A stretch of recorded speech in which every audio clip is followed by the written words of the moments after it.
अनुजा 32 साल की महिला थी। एक माँ, एक पत्नी और एक अच्छी बहू। वह पुणे के एक अपार्टमेंट में अपने पति अमित और 4 साल के बेटे अद्विक के साथ रहती थी। अमित एक सॉफ्टवेयर कंपनी में काम करता था और उसके पास अब रिश्तों के लिए कम ही समय बचा था। सुबह से रात तक लैपटॉप पर झुका हुआ इंसान जिसे अनुजा कभी दुनिया समझती थी, अब उसके साथ एक कमरा तो साझा करता था, लेकिन भावनाएं नहीं। एक दिन अमित ऑफिस से लौटते वक्त बाइक से गिर गया। डॉक्टर ने कहा, घुटने में गहरा फ्रैक्चर है, कम से कम 6 महीने बेड रेस्ट की जरूरत है। अनुजा के लिए यह खबर किसी आंधी से कम नहीं थी। अब घर, बच्चा, अमित की देखभाल, सब अनुजा के सिर पर आ गया। ना मदद, ना आराम। बेटा तो स्कूल चला जाता, लेकिन अमित को उठाना, नहलाना, दवा देना, खाना बनाना, ये सब अनुजा अकेले कर रही थी। वह थकती तो थी, पर थकान से ज्यादा वह अंदर से टूट रही थी। वह अपने पति से प्यार करती थी, लेकिन अब वो प्यार एक तरफा जिम्मेदारी बन गया था। अमित का छोटा भाई राघव, जो हाल ही में एमबीए करके आया था, इंटरव्यू देने के लिए पुणे आया। जब उसे अमित की हालत का पता चला तो उसने कुछ दिन वहीं रुकने का फैसला किया, मदद के लिए। राघव 23 साल का था, ऊर्जावान, विनम्र और सहायक। अनुजा को राघव का साथ अच्छा लगने लगा। अब उसे काम में थोड़ी राहत मिलने लगी थी। राघव सुबह बेटे को स्कूल छोड़ आता, किचन में मदद करता, अमित की दवाइयां संभालता। वह हर समय अनुजा के आसपास रहता था, जैसे उसकी थकान को समझता हो। एक शाम अनुजा बालकनी में चाय पी रही थी। राघव पास आया और पूछा, भाभी आप ठीक हैं? अनुजा मुस्कुराकर बोली, ठीक हूं, बस थक गई हूं। राघव बोला, आप बहुत कुछ अकेले कर रही हैं। अगर कभी कुछ महसूस हो तो मुझे बताइएगा, मैं सुन सकता हूं। उस दिन पहली बार अनुजा ने किसी से दिल की बात कही। अब राघव और अनुजा की बातचीत रोज होने लगी। रात को जब सब सो जाते तो दोनों देर तक चाय के कप हाथ में लिए बालकनी में बैठे रहते। अनुजा हंसने लगी थी, वह बातें करने लगी थी। उसे ऐसा लगता जैसे कोई उसके मन के खाली कोनों को धीरे धीरे भर रहा है। राघव उसका सम्मान करता था, लेकिन कभी कभी उसकी आंखों में कुछ और भी दिखाई देता था, चुपचाप छिपा आकर्षण। एक रात अमित को नींद की दवा ज्यादा हो गई, वह गहरी नींद में सो गया। अनुजा रसोई में थी। राघव ने आकर मदद की। बातों बातों में अनुजा का हाथ राघव से टकराया।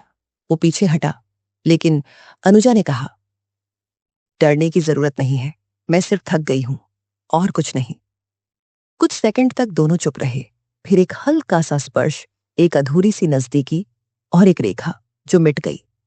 सुबह अनुजा जल्दी उठी। राघव चुपचाप डाइनिंग टेबल पर बैठा था। उसने कहा, भाभी माफ करिए, शायद वो सब नहीं होना चाहिए था।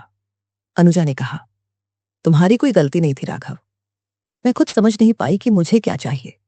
राघव बोला, तो अब क्या करें?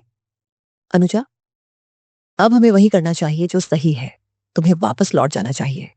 राघव ने अगले ही दिन घर छोड़ दिया। अनुजा अब पहले से ज्यादा चुप हो गई थी। वो अमित से झूठ नहीं बोल सकती थी, लेकिन सच कहने का हक भी खो चुकी थी।